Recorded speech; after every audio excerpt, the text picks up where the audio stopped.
Hello students, welcome to science class. I Jashan, your science teacher. Today in this class we discuss about chapter number 5th and the name of chapter is coal and petroleum.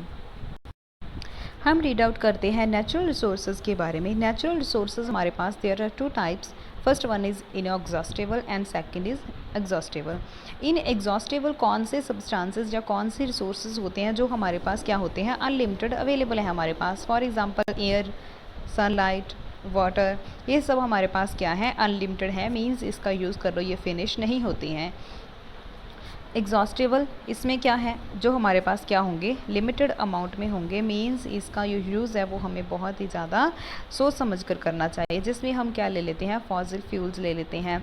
जैसे for example कोल ले लिया हमने, petroleum ले लिया हमने, natural gas ले लिया हमने. ये सब क्या है, एग्जॉस्टेबल है. इनका जो क्या है अमाउंट है हमारे पास वो क्या है, लिमिटेड है. इसमें हमारे चैप्टर में हमें बताया हुआ है कोल एंड पेट्रोलियम. इसमें से हम जस्ट 2 एग्जॉस्टेबल रिसोर्सेज के बारे में पढ़ेंगे, कोल एंड पेट्रोलियम. तो इसमें क्या है हमारे पास, जो कोल होता है, coal is a hard stone like substance generally black in colour. जो क्या होता है, मोस्ट ऑफ जो कोल है वो क्या होता है, उसका ब्लैक कलर होता है. Coal is one of the fuel used for cooking. आपको पता है जो कोल है उसका यूज़ करते हैं हम किसके लिए, फॉर कुकिंग के लिए. It produces a lot of smoke. ये क्या प्रोड्यूस करता है, जब हम कोल जो हमारे पास क्या होता है, कोल होता है ना, इसको जलाते हैं जब हम, तो क्या होता है, इससे प्रोड्यूस होता है धुआं, स्मोक. और इसकी जो स्मेल होती है वो क्या होती है, फाउल स्मेल होती है. और इसको जलाने से क्या हो जाता है, जो हमारी एयर है वो क्या हो जाती है, प्ल्यूट हो जाती है. इसका यूजेस कहाँ कहाँ पे है. Earlier coal was used in railway engines. सबसे पहले जो क्या था, हमारी ट्रेन्स थी, मीन्स उसके जो रेलवे इंजन्स थे वो किससे चलते थे, वो चलते थे कोल से. ये यूज़ किया जाता था रेलवे, जो हमारी ट्रेन्स वगैरह थी उसको चलाने के लिए. And in steam ships to generate steam. जो हमारी शिप्स वगैरह थी उसको चलाने के लिए, तो इस जो स्टीम थी उसको, स्टीम से चलती थी जो हमारी शिप्स, उसको क्या, स्टीम को जनरेट करने के लिए, पैदा करने के लिए हम कोल का यूज़ करते थे. Nowadays coal is used to generate electricity in thermal power plants. हमारे आजकल आप देखते हो थर्मल पावर प्लांट्स लगे हुए हैं, तो उसमें क्या है, यूज़ करते हैं हम फॉर जनरेटिंग इलेक्ट्रिसिटी. प्रोड्यूस करने के लिए हम कोल का यूज़ करते हैं. In thermal power plants coal is used in. अब क्या है, थर्मल प्लांट्स में तो यूज़ करते हैं एक तो हम जनरेट करने की electricity. Coal is used in factories as a fuel, in cement plants and brick kilns. जो हमारे पास ब्रिक्स वगैरह होती हैं वो उसको बनाने के लिए हम यूज़ करते हैं. मीन्स जो सीमेंट प्लांट्स होते हैं उसमें भी कोल का यूज़ किया जाता है. बहुत सारे इसके जब क्या होते हैं, प्रोडक्ट्स होते हैं जैसे बेंजीन, फिनोल वगैरह, ये यूज़ किए जाते हैं केमिकल, हमारी जो इंडस्ट्रीज़ होती हैं वहाँ पे. उसके बाद हम रीड आउट करते हैं occurrence of coal. Coal is found deep under the surface of earth. Coal mines in India, Jharkhand, Madhya Pradesh, West Bengal, Orissa. Largest coal miles, हमारी बड़ी बड़ी खाने हैं वो कहाँ पे हैं, Jharia and Bokaro in Jharkhand and Raniganj in West Bengal. आपको ये याद रखना है कि जो कोल है वो हमें कहाँ मिलता है, सरफेस के अंडर, मतलब इसके बहुत नीचे हमें मिलता है. इसकी जो माइनिंग्स होती हैं, माइंस होती हैं, बड़ी बड़ी खाने होती हैं, वो बनाकर, मीन्स खुदाई करके नीचे अर्थ में फिर कोल जो है वो प्रोड्यूस किया जाता है या उसको निकाला जाता है. तो हमारे जो इंडिया है उसमें झारखंड, मध्य प्रदेश, वेस्ट बंगाल, उड़ीसा वगैरह जो हैं, वहाँ हमारी जो कोल माइंस है वो लगी हुई है, वहाँ से जो कोल है वो ऑब्टेन किया जाता है. नेक्स्ट हम रीड आउट करते हैं स्टोरी ऑफ कोल. जो हमारा कोल था उसकी जो प्रोडक्शन थी वो कैसे हुई, मीन्स जो हमारा कोल है वो कैसे बना. आज से हम सोचेंगे मिलियन जो ईयर्स थे, आज से मिलियन ईयर्स पहले जो हमारा कोल था उसकी जो क्या हुई है, वो क्या हुआ, उसकी फॉर्मेशन, मीन्स उसको बनने में क्या है, मिलियन ईयर्स लग गए, उसकी फॉर्मेशन को मिलियन ईयर्स लगे. तो क्या हुआ, about 300 million years ago the earth, आज से 300 साल मिलियन ईयर्स पहले क्या हुआ, had dense forest in low lying wetland areas due to natural processes like flooding. क्या हुआ, जो हमारे फॉरेस्ट वगैरह थे, मीन्स हमारे जंगल में प्लांट्स वगैरह लगे थे, वो क्या हो गए, जब नेचुरल कोई भी क्या हुआ, जैसे फ्लडिंग, कोई भी नेचुरल डायस्टर्स वगैरह आ गए, जैसे फ्लड्स आ गए, बाढ़ वगैरह इस टाइप से कुछ, तो क्या हो गया अर्थक्वेक की वजह से, तो जो हमारे क्या होते थे फॉरेस्ट वगैरह थे वो क्या हो गए, मीन्स हमारी जो अर्थ थी उसके नीचे, या तो हम बोल सकते हैं जो डेड वगैरह प्लांट्स थे वो क्या हो गए, हमारी जो अर्थ थी उसके नीचे दब गए वो. तो उसकी वजह से क्या हो गया, जो प्लांट्स वगैरह, डेड प्लांट्स या फिर फॉरेस्ट्स वगैरह थे, वो जब सॉइल के नीचे चले गए तो क्या हो गया, these forest get buried under the soil as more soil deposited over them they were compressed. जब सॉइल के अंदर प्लांट्स चले गए हैं तो क्या हो गया, वहाँ पे वो दब गए हैं, दबने के बाद वो वहाँ पे क्या हो गया, गलने सड़ने पूरी तरह से स्टार्ट हो गई। और उसके ऊपर क्या था, सॉइल की जो डिफरेंट लेयर्स थी ना, वो उसके ऊपर चढ़नी स्टार्ट हो गई, जो नीचे हमारे चले गए थे, क्या डेड डिकेइंग प्लांट्स वगैरह थे जो चले गए थे, उसके ऊपर सॉइल की लेयर चढ़नी स्टार्ट हो गई। The temperature also rose as they sank deeper and deeper under high pressure and high temperature dead plants got slowly converted to coal. अब क्या हुआ, जब वो नीचे चले गए तो नीचे हमारी जो अर्थ है वहाँ पे क्या होता है, एक तो हम बोल सकते हैं कि वहाँ पे बहुत ज़्यादा प्रेशर हाई रहता है और हाई टेम्परेचर रहता है। तो जो डेड प्लांट्स थे वो क्या हो गए, हौली स्लोली क्या हो गए, कन्वर्ट होने स्टार्ट हो गए, किस में, कोल में। मीन्स अब वो क्या हो गए, जो डेड प्लांट्स थे वो टेम्परेचर और प्रेशर की वजह से चेंज होने स्टार्ट हो गए, किस में, कोल में। The slow process of conservation of dead vegetation into coal is called carbonisation. तो क्या है, slow process of dead vegetation into coal, जब हमारे पास क्या होते हैं, डेड प्लांट्स वगैरह होते हैं, डेड वेजिटेशन है जो, उससे जो कोल बनने का प्रोसेस है उसको हम बोलते हैं कार्बोनाइजेशन। या बोल सकते हो इसकी definition, the slow process of conversion carbon rich vegetable matter to coal under the earth is called carbonisation. Means वो स्लो प्रोसेस जिसके थ्रू क्या हो जाती है, जिसमें बहुत ज़्यादा क्या होती है, कार्बन होती है, वो वेजिटेबल क्या हो जाती हैं, अर्थ के अंडर जब कोल में कन्वर्ट हो जाती हैं, इसी प्रोसेस को बोला जाता है कार्बोनाइजेशन। और जो कोल हमारे पास फॉर्मेशन होती है कोल की, उसको हम बोलते हैं फॉसिल फ्यूल्स। और ये कहाँ से निकलता है, हमारे पास जो कोल की क्या होती हैं, माइंस होती हैं, खाने वगैरह होती हैं, वहाँ से हम क्या करते हैं, कोल को ऑब्टेन करते हैं। नेक्स्ट हम रीड आउट करते हैं प्रोडक्ट्स ऑफ कोल। जब हम क्या करते हैं, कोल को लेकर के उसकी डिस्ट्रक्टिव डिस्टिलेशन करते हैं, इस प्रोसेस के जो हमारे पास प्रोसेस है ना, डिस्ट्रक्टिव डिस्टिलेशन, इसको हम जब हम रीड आउट करेंगे रिफाइनिंग ऑफ पेट्रोलियम इसी चैप्टर में, तो उसके अंदर हम इस टॉपिक को डिस्कस कर लेंगे, डिस्ट्रक्टिव डिस्टिलेशन।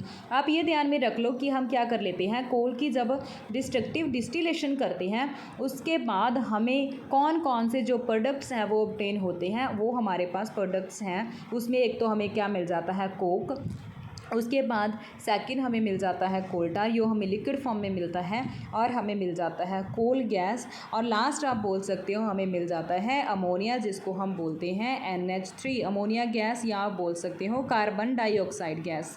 ये हमें 4 क्या है, प्रोडक्ट्स हैं जो हमें जब हम क्या करते हैं, डिस्ट्रक्टिव डिस्टिलेशन करते हैं कोल की, मीन्स उसको बर्न करते हैं और डिफरेंट मीन्स उसकी रिफाइनिंग करते हैं जब कोल की, तो हमें ये जो हम 4 प्रोडक्ट्स हैं वो क्या होते हैं, ऑब्टेन होते हैं। अब हम रीड आउट करते हैं कोल गैस के बारे में। इसमें क्या होता है, coal gas is a mixture of mainly hydrogen, methane, carbon dioxide and small part of carbon dioxide gas. हमारे पास carbon monoxide and carbon dioxide gas.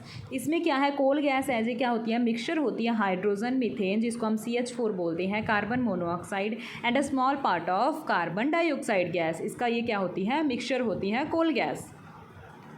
सी से कार्बन, सी से ही हमें पता चल रहा है कार्बन मोनोऑक्साइड, सी से कार्बन डाइऑक्साइड, और क्या है उसके बाद हाइड्रोजन और मीथेन, इसका क्या है, मिक्सचर है ये। और ये क्या है, all these gases are highly inflammable, means इनको जल्दी आसानी से आग लग जाती है सभी गैसेज को, and they burn to air to give out a great amount of heat and light. जब हम इनको बर्न कर देते हैं तो ये क्या बहुत ज़्यादा हीट एंड लाइट छोड़ देती हैं एनवायरनमेंट में। उसके बाद it has an excellent fuel with high calorific value. Calorific value of a fuel is the amount of heat generated on burning 1 unit of fuel in air.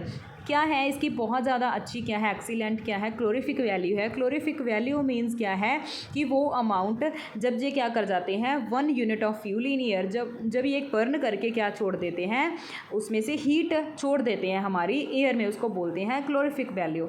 More the calorific value of a fuel better is a fuel. जिसकी calorific value जितनी ज़्यादा होगी, means जितना ज़्यादा वो आसानी से burn कर जाएगा, उतना ही वो अच्छा फ्यूल होगा।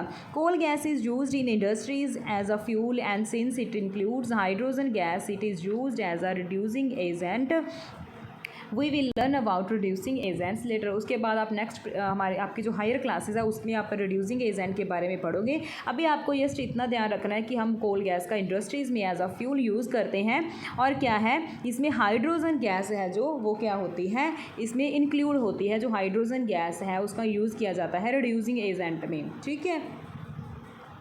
नेक्स्ट हम रीड आउट करते हैं कोल टार के बारे में। कोल टार क्या होता है, ये ऑब्टेन होता है जब हम क्या करते हैं कोल को हीट करते हैं in the absence of air. Air की एब्सेंस में जब हम कोल को हीट कर देते हैं तो हमारे पास कोल टार की फॉर्मेशन हो जाती है। It is a thick black oily liquid with an unpleasant smell. ये क्या होता है लिक्विड फॉर्म में मिलता है और उसकी स्मेल जो अच्छी नहीं होती है। It is a mixture of about 200 carbon compounds like benzene, toluene, phenol, naphthalene and many other products which are used in medicine, cosmetics, inks, dyes, detergent, paints, pesticides, plastics, synthetic fibers and various solvents। ये क्या है जो हमारे पास कोल टार है, ये क्या होता है मिक्सचर होता है किसका 200 कार्बन कंपाउंड्स का। मीन्स कोल टार में क्या होते हैं 200 हमारे पास कार्बन कंपाउंड्स क्या होते हैं इसमें मिक्स होते हैं। जैसे आपको बताया हुआ है बेंजीन, फिनोल वगैरह यहाँ पे ये क्या होते हैं सब इसमें कोल टार में मिक्स होते हैं। मींस इंग्रेडिएंट इसमें यूज़ होते हैं ये। उसके बाद इसका हम यूज़ करते हैं बहुत ज़्यादा मेडिसिन वगैरह के लिए, कॉस्मेटिक्स के लिए, इंक वगैरह, हमारे डाई वगैरह, डिटर्जेंट वगैरह जो भी बनते हैं उसमें सब में कोल टार का क्या होता है यूज़ होता है। Coal tar is also used in surfacing roads and water proofing roofs. जो हम क्या बनाते हैं हमारी जो सरफेस होती है ना रोड्स की, रोड्स बनाने के लिए, सड़क वगैरह बनाने के लिए हम कोल टार का यूज़ करते हैं। आपने देखा होगा ब्लैक ब्लैक लिक्विड जब रोड बनाते हैं तो वो क्या होता है कोल टार होता है, वो क्या है कोल की फॉर्म होती है। और जो हमारी जो रूफ्स बनाई जाती हैं वाटर प्रूफ तो उसमें भी कोल टार का यूज़ होता है। However nowadays bitumen a petroleum product is used as a sand and concrete binding agent for surfacing roads. Bitumen आज के टाइम में जो कोल टार है ना इसमें क्या है बिटुमिन एक फेमस इसका टाइप है जो क्या है बिटुमिन पेट्रोलियम प्रोडक्ट एक क्या है पेट्रोलियम का प्रोडक्ट है, is used as a sand. इसको हम एज अ सैंड यूज़ करते हैं, या फिर जो क्या होता है जो रोड्स की सरफेस है उसको बाइंड करने के लिए, मीन्स एक दूसरे के साथ उसको क्या क्रिप वगैरह उसकी बनाने के लिए हम यूज़ करते हैं। इसका जो हमारे पास रोड्स बनती है ना उसमें जो क्या है हमारे पास बिटुमिन है उसका यूज़ किया जाता है। नेक्स्ट हमारे पास है that is Coke. Coke is a solid. ये क्या होता है जैसे कोल टार लिक्विड था, कोक होता है जो हमारा, ये क्या होता है सॉलिड होता है। और इसकी जो फॉर्मेशन है वो क्या की जाती है कोल को हीट करके in the absence of air, air की एब्सेंस में सेम एज अ कोल टार इसकी फॉर्मेशन है जो वो की जाती है। व्हेन हीटिंग कोल, जब हम क्या कर देते हैं कोल को हीट कर देते हैं, वोलाटाइल सब्सटेंस गेट वेपोरेटेड। हमारे पास क्या एक वोलाटाइल सब्सटेंस वेपोरेट होता है living behind Coke with pores in it through which the gases might have escaped. Means बेटा क्या है इसमें जो हमारे पास क्या होता है कोक को जब हम हीट कर देते हैं तो उसमें से हमारे पास एक क्या रह जाता है, कुछ तो वेपोरेट हो जाते हैं उसमें सब्सटेंस, बट कुछ जो वहाँ पे क्या हो जाते हैं हमारे पास पोर्स में छोटे छोटे क्या हो जाते हैं, छोटे छोटे पोर्स के रूप में हमारे पास क्या हो जाते हैं वहाँ छूट जाते हैं सब्सटेंस, उसको हम बोलते हैं Coke. Coke is more than 90% of carbon. इसमें 90% ऑफ क्या है कार्बन है। And is very good fuel with the high calorific value. इसको बहुत जल्दी क्या लग जाती है आग लग जाती है। Coke is used as a reducing agent in refining the ore. जब हम क्या करते हैं आयरन वगैरह की रिफाइनिंग करते हैं तब हम क्या करते हैं कोक को यूज़ करते हैं। Many other metals and in the manufacturing of steel. Steel की जब मैन्युफैक्चरिंग की जाती है तो उसमें हम कोक को यूज़ करते हैं। Coke is a better fuel since it gives out more heat and less of gases. Coke क्या है एक ऐसा फ्यूल है जो क्या करता है बहुत ज़्यादा हीट छोड़ता है और इसमें जो गैसेस हैं उसकी अमाउंट क्या होती है बहुत ज़्यादा कम होती है। It is non polluting. ये क्या है पोल्यूट नहीं करता है हमारे इन्वायरमेंट में, क्योंकि ये हीट तो छोड़ता है बट इसमें जो गैसेज है बहुत कम होती है। नेक्स्ट हमारे पास जो फोर्थ प्रोडक्ट है that is ammonia gas and carbon dioxide. Ammonia gas given out. Ammonia जो गैस है हमारे पास इसकी जो फॉर्मेशन है वो कैसे होती है, जब हम क्या कर देते हैं कोल को हीट कर देते हैं, heated of coal is pass through water. जब हम क्या है हमारे पास जो कोल है वो हीट किया हुआ है उसको हमने क्या कर दिया, अब पास आउट कर दिया, कहाँ से, वाटर से, and treated with sulphuric acid to produce ammonium sulphate, जिसको हम यूज़ करते हैं एज अ फर्टिलाइजर्स। मीन्स क्या है, हमारे पास जो कोल है, कोल को हमने हीट कर लिया, जो हमारे पास क्या था, पहले हमने इसको कर लिया हीट, उसके बाद जो हमें जो प्रोडक्ट मिला उसको हमने क्या कर दिया, वाटर में ऐड कर दिया। जो भी हमारे पास प्रोडक्ट आया उसको हमने क्या कर दिया, वाटर में ऐड कर दिया। वाटर में ऐड करने के बाद जो भी हमें ऑब्टेन हुआ प्रोडक्ट उसको क्या कर दिया हमने, सल्फ्यूरिक एसिड के साथ क्या कर दिया, जो हमारे पास क्या होता है, सल्फ्यूरिक एसिड होता है, तो उसके साथ क्या कर दिया, इसको हमने सल्फ्यूरिक एसिड के साथ इसको मिक्स कर दिया और हमारे पास अमोनियम सल्फेट होता है जो उसकी क्या हो जाती है, फॉर्मेशन हो जाती है, जिसको हम यूज़ करते हैं as a fertilisers. Ammonia is the commercially combined with carbon dioxide under high pressure and high temperature to form urea. और जो हमारा अमोनिया है उसको क्या करते हैं हम, कमर्शियली कंबाइन करते हैं कार्बन डाइऑक्साइड के साथ, बहुत ज़्यादा इसके ऊपर टेम्परेचर और प्रेशर डाल के इसको क्या कर देते हैं हम, अमोनिया के साथ कंबाइन कर देते हैं कार्बन डाइऑक्साइड गैस को। और हमारे पास किसकी फॉर्मेशन होती है, हमारे पास फॉर्मेशन होती है यूरिया की। जब हम क्या कर देते हैं, कार्बन डाइऑक्साइड को अमोनिया के साथ क्या कर देते हैं, मिक्स कर देते हैं, तो हमारे पास फॉर्मेशन हो जाती है यूरिया की। यूरिया को हम यूज़ करते हैं फर्टिलाइजर्स में। जो विलेजेस से होंगे उन्होंने देखा होगा, जो फार्मर्स हैं वो क्या करते हैं, यूरिया को ऐड करते हैं अपने खेत में। तो यूरिया कैसे प्रोड्यूस होता है, जब हम क्या कर देते हैं, जब हमने ऐड कर दिया किसको, अमोनिया को हमारी किसके साथ, कार्बन डाइऑक्साइड गैस के साथ, तो हमारे पास जो यूरिया है उसकी क्या हो जाती है, फॉर्मेशन हो जाती है। तो आज का हमारा जो लेक्चर था डैट इज़ कोल, इसकी फॉर्मेशन और इसके जो प्रोडक्ट्स हैं वो क्या होते हैं। आई होप आप सबको अच्छे से क्लियर हुआ होगा। In the end I would like to say don't be upset, we will meet soon. Thank you.